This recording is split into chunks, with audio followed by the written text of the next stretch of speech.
La capsule. Bienvenue dans le podcast d'Info Jeunes Lorient. Bonjour, je m'appelle Emma, j'ai 18 ans et j'habite en Bretagne.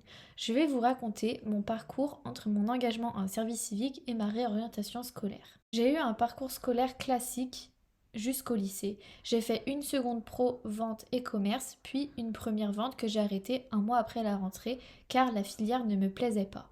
J'ai choisi de faire un service civique car tout d'abord je ne voulais pas perdre une année à ne rien faire après avoir arrêté les cours. J'ai aussi voulu faire un service civique pour devenir indépendante, pour acquérir de nouvelles compétences, reprendre confiance en moi et pouvoir me dépasser. Lors de mon service civique à Unicité, j'ai eu 2 missions. Tout d'abord, j'en avais une première qui était avec les enfants d'environ 6 à 7 ans jusqu'à l'âge de 15 ans. Elle consistait à leur apprendre à utiliser les tablettes ou les ordinateurs tout en les informant du risque qu'ils pouvaient engendrer. Je pouvais aussi faire des ateliers avec eux, des ateliers déconnectés, donc sans ordinateur et sans tablette, pour pouvoir leur montrer et jouer aussi avec eux. Ma seconde mission de service civique était basée sur l'accès aux droits.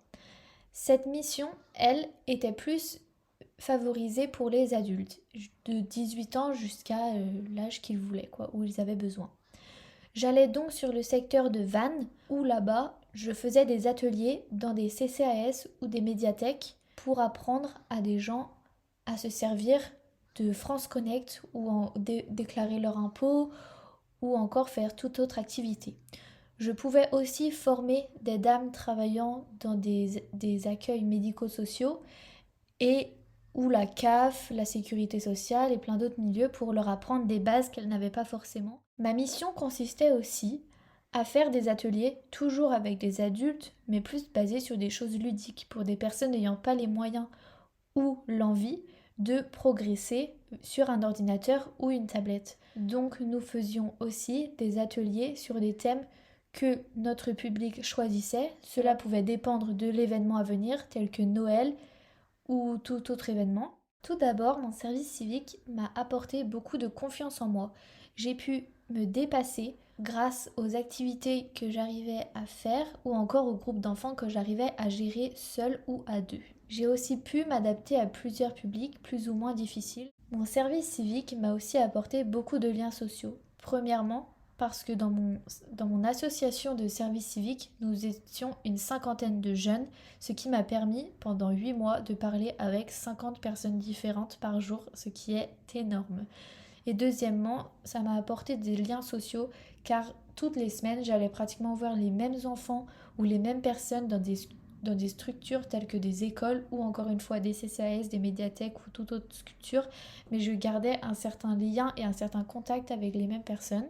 Mon service civique m'a permis d'être beaucoup plus à l'aise à l'oral devant un groupe de personnes. Sachant que j'ai repris l'école, je dois donc faire souvent des exposés ou présenter des choses devant une classe entière. Mes professeurs ont tendance à me dire que je suis souvent une des plus à l'aise de la classe, sachant que l'année dernière, j'étais entre guillemets à leur place, car c'est moi qui faisais les cours, des activités aux enfants, mais c'était comme si on échangeait les rôles, quoi.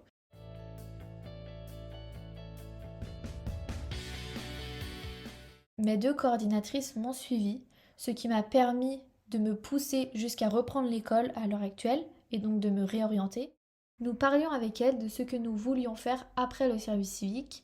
Moi, j'avais quelques idées, mais je n'étais pas encore fixée. À la base, je voulais plus aller en STMG, car après mon bac professionnel, je pensais que la seule filière que je pouvais intégrer dans un lycée général était la classe d'STMG. En parlant avec ma coordinatrice, on en a déduit que la classe d'ST2S me correspondait le mieux, car tout au long de mes 8 mois, j'ai acquis beaucoup d'aisance dans les liens sociaux. C'est aujourd'hui grâce à elle et à son avis qui m'a fortement conseillé de reprendre l'école suite à mon jeune âge que je suis actuellement en classe d'ST2S. Pour moi, mon année de service civique n'est pas du tout une perte de temps car je me rends compte que j'en avais besoin. Sans cette année-là, je pense que je ne serais plus retournée à l'école car je n'étais pas bien dans un milieu scolaire et j'avais des difficultés avec des gens de mon âge, je me sentais pas vraiment à l'aise. En m'engageant dans un service civique où je savais que nous étions 52, ça m'a fait énormément peur parce que je ne savais pas quel profil de personne il y aurait. Et il y a vraiment tout type de profil. Cette année d'engagement n'a pas été une perte de temps car j'ai pu gagner en confiance en moi. Cela m'a aussi permis de pouvoir faire une activité et donc de m'engager sans être dans un milieu scolaire, donc sans le stress. Ce qui m'a le plus aidé, c'est que nous étions une cinquantaine de jeunes et après le service civique, nous prenions 50 routes différentes. C'est donc pour ça aussi que les autres personnes qui étaient plus âgées que moi, je leur demandais ce qu'elles allaient faire, ou même les plus jeunes. Cela m'a permis d'avoir un esprit ouvert sur tous les différents parcours que nous allions tous prendre à la fin de nos 8 mois d'engagement. Mon année m'a permis de pouvoir faire quelque chose entre mon bac pro et ma première ST2S, sachant qu'entre 16 ans et 17 ans, il est difficile de trouver quelque chose hors milieu scolaire quand on veut se réorienter.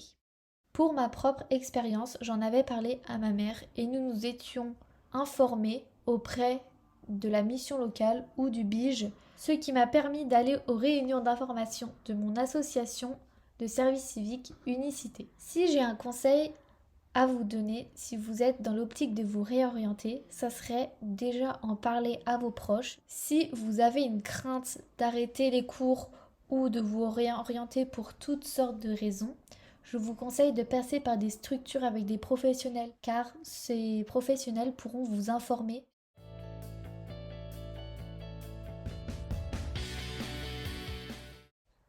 Bonjour, je suis la maman d'Emma et je vais vous présenter mon opinion sur la réorientation de ma fille.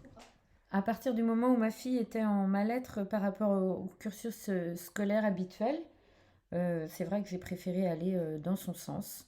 Et puis ça lui a permis de reprendre confiance en elle et de savoir à peu près, et d'avoir le temps surtout de pouvoir faire des recherches pour savoir ce qu'elle voulait faire à la rentrée d'après, quoi. Pour moi, en tant que parent, c'est vrai que j'ai trouvé que c'était loin d'être une année de perdu, bien au contraire.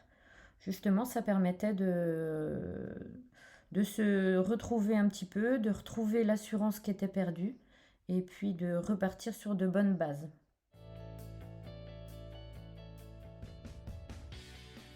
C'est la minute IJ, l'info là où il faut. Emma, lors de sa pause, a choisi de faire un service civique, puis de réintégrer le système scolaire. Mais ce n'est pas la seule alternative en cas de décrochage ou de réorientation. Il faut savoir que depuis la rentrée 2020, la formation est obligatoire pour tous les jeunes jusqu'à 18 ans. Ainsi, entre 16 et 18 ans, les jeunes sont tenus de soit poursuivre leur scolarité dans un établissement d'enseignement, ou être en apprentissage, en stage ou en formation professionnelle, ou être employé, effectuer un volontariat ou bénéficier d'un dispositif d'insertion sociale ou professionnelle. Pour cette troisième option, il existe plusieurs dispositifs. Par exemple, le service civique, comme l'a choisi Emma, c'est un dispositif de volontariat destiné aux jeunes âgés de 16 à 25 ans et 30 ans pour les jeunes en situation de handicap. Il permet de s'engager dans une mission d'intérêt général pour une durée de 6 à 12 mois. Autrement, le réseau des missions locales peut proposer des solutions d'accompagnement à travers les dispositifs tels que Avenir en main, Parcours 16-18 ou la garantie jeune. Les conditions d'accès varient, il s'adresse à une tranche d'âge de jeunes allant de 16 à 25 ans.